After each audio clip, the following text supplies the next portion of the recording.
नमस्कार मित्रांनो, मी जगदीश राठोड। मित्रांनो, शासनाने केवायसी साठी शेतकऱ्यांच्या याद्या जाहीर केल्या आहेत। दिनांक 5 डिसेंबर 2024 पासून या 4 जिल्ह्यातील पीक विमा नुकसान भरपाईची रक्कम थेट शेतकऱ्यांच्या खात्यात जमा करण्याची प्रक्रिया सुरू होणार आहे।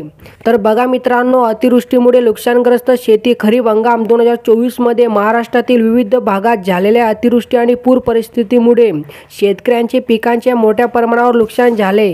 या संदर्भात नांदेड, हिंगोली, यवतमाळ आणि परभणी जिल्ह्यामध्ये जिल्हा अधिकारी कार्यालयाने पीक विम्यासाठी अधिसूचना जारी केली होती। तर मित्रांनो, नुकसान भरपाईची प्रक्रिया सुरू। जून ते सप्टेंबर या कालावधीत अतिवृष्टीमुळे नुकसान झालेल्या भागामध्ये पंचनामे पूर्ण करून त्यांचे प्रस्ताव शासनाला पाठवण्यात आले।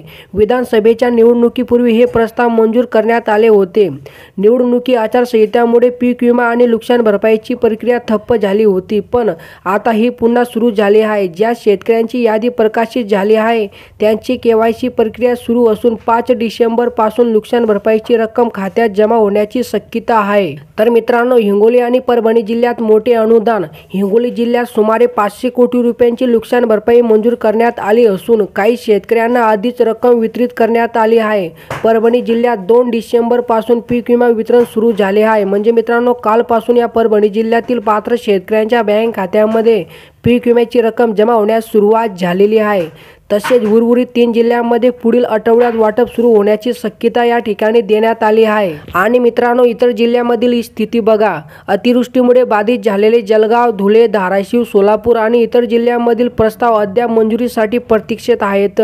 यापूर्वी 26 जिल्ह्यांचे GR निर्गमित करण्यात आले आहेत। ज्या शेतकऱ्यांची नावे या यादीमध्ये आहेत त्यांनी केवायसी प्रक्रिया पूर्ण करावी, जेणेकरून त्यांना अनुदान मिळेल, अशी माहिती पण या ठिकाणी देण्यात आली आहे। तर मित्रांनो, अशा प्रकारे या परभणी जिल्ह्यातील पात्र शेतकऱ्यांच्या बँक खात्यामध्ये पीक विम्याची रक्कम जमा होण्यास सुरुवात झालेली आहे। आणि मित्रांनो, नांदेड, हिंगोली आणि यवतमाळ जिल्ह्यातील पात्र शेतकऱ्यांच्या बँक खात्यामध्ये 5 डिसेंबर पासून पीक विम्याची रक्कम जमा केली जाणार आहे।